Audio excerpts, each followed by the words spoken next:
നിർണായക ഉപതെരഞ്ഞെടുപ്പ് നടന്നുകൊണ്ടിരിക്കെ സർക്കാരിനെയും പാർട്ടിയും വെട്ടിലാക്കി ഇ.പി. ജയരാജന്റെ ആത്മകഥയായ കട്ടൻ ചായയും പരിപ്പുവടയും. പുസ്തകത്തിൽ പാർട്ടിക്കെതിരെയും രണ്ടാം പിണറായി സർക്കാരിനെതിരെയും രൂക്ഷ വിമർശനമെന്ന വാർത്ത ഇന്ന് പുറത്തു വന്നിരുന്നു. എന്നാൽ ഇപ്പോൾ ഈ വാർത്തയോട് പ്രതികരിക്കുകയാണ് ഇ.പി. തന്റെ ആത്മകഥയിലേത് എന്ന് പറഞ്ഞു പ്രചരിക്കുന്ന വാർത്തകൾ അടിസ്ഥാനരഹിതമാണെന്ന് ഇ.പി. ജയരാജൻ പറയുന്നു.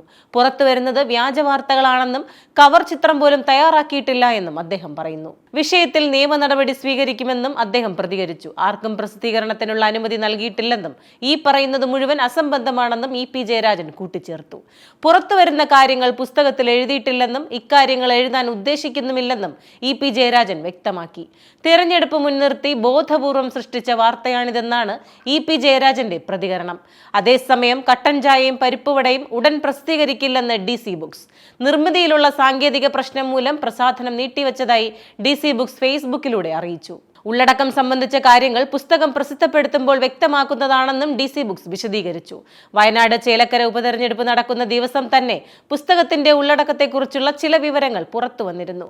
ഈ ഉള്ളടക്കം വലിയ വിവാദത്തിലേക്ക് നയിച്ച പശ്ചാത്തലത്തിലാണ് പുസ്തകം ഉടൻ പ്രസിദ്ധീകരിക്കില്ല എന്ന് DC ബുക്സ് പ്രതികരിച്ചത്.